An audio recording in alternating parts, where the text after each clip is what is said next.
He's got an extra edge with a neurologist's wife. Oh, over to Dr. Revati for the next presentation on CP angle tumor. Dr. Revati.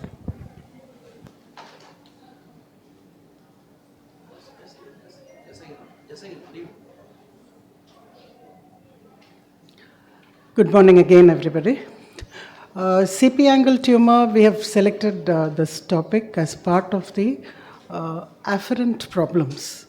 The moment we say afferent problems involving an ophthalmologist, we immediately think of paralytic lesions, mainly the third, fourth, and sixth nerve. So we thought I'll take a slightly different kind of problem and discuss it, because even these patients do present to us. This is a patient, a 51-year-old male, who came with complaints of headache for past 1 year. This patient came from a remote part of Lakshadweep, so he didn't have facilities to immediately investigate his headache completely. He had been treated with changing glasses for 1 whole year. He did not have any other symptom or any relevant history. On examination, the best corrected visual acuity was 6.6 and 6 in both eyes. The anterior segment was normal. Fundus examination showed severe papilledema. This was the picture. Extraocular movements were normal, and his fields showed nothing very typical, but there was a lesion in both, a scotomata in both the eyes in the right homonymous field. So only on the suspicion of a retrochiasmal lesion, possibly, I ordered an MRI because the patient had papilledema. The diagnosis was a bit of a surprise because I had not suspected this. It came as a CP angle tumor. Now, CP angle tumor is the most common tumor at this site, at the CP angle. The different kinds of tumors that occur here are vestibular schwannoma, meningioma, and epidermoid tumors.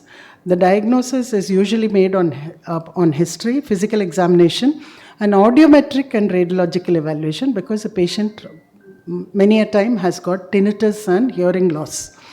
MRI is a gold standard. High resolution CT is also useful to see whether there is any bone involvement. Now, in the neuroimaging, between a vestibular schwannoma and meningioma, actually there is no difference in the MRI findings. T1 and T2 findings in both are same. However, a high CT scan shows an isodense lesion in a vestibular schwannoma, whereas in a meningioma it shows a hyperdense lesion. The differentiating features between a meningioma from vestibular schwannoma include a hyperdense appearance in this non-contrast CT, then a lack of internal auditory canal erosion, a broad dural attachment, a cleft of CSF between the tumor and the brain parenchyma, all these in the MRI, in the CT, and a thickening of dura around the tumor, which is called a dural tail sign. The usual presentation in these cases are meningiomas present more commonly with headaches, a vestibular schwannoma presents with profound hearing loss, epidermoids present with non-specific CP angle signs and symptoms. Other common symptoms include unsteadiness, a tendency to fall, and gait disturbance. Now let us come to the moot point. How are we involved? How is then ophthalmology or ophthalmologist important in this scenario? The patient may present to us with papilledema or a sixth nerve palsy as a false localizing sign, and the patient may have nystagmus. This nystagmus may be spontaneous or positional nystagmus, and a specific kind of nystagmus which we will come to soon. The patient may present with a facial palsy with exposure keratitis.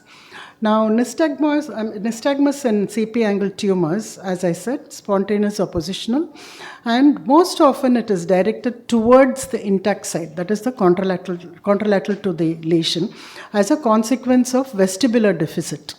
Now, gaze-evoked nystagmus may occur. This usually precedes a compression of the brainstem.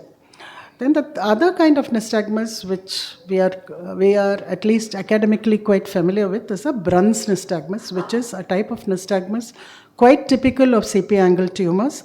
This type of nystagmus has two components. It has a coarse component of low frequency, which is seen when the patient looks towards the side of the lesion, and a very fine component of high frequency, both in primary gaze and when the patient looks away from the side of the tumor. Now, beyond diagnosing these patients, the ophthalmologist really does not have a big role to play. So we referred this patient to a neurosurgeon. The treatment modalities that are available for these patients, one, observation. If the tumor is very small, slow growing, and found incidentally maybe, then they are observed. They may be observed. Radiotherapy and microsurgery are the other modalities that can be offered to the patients. Thank you.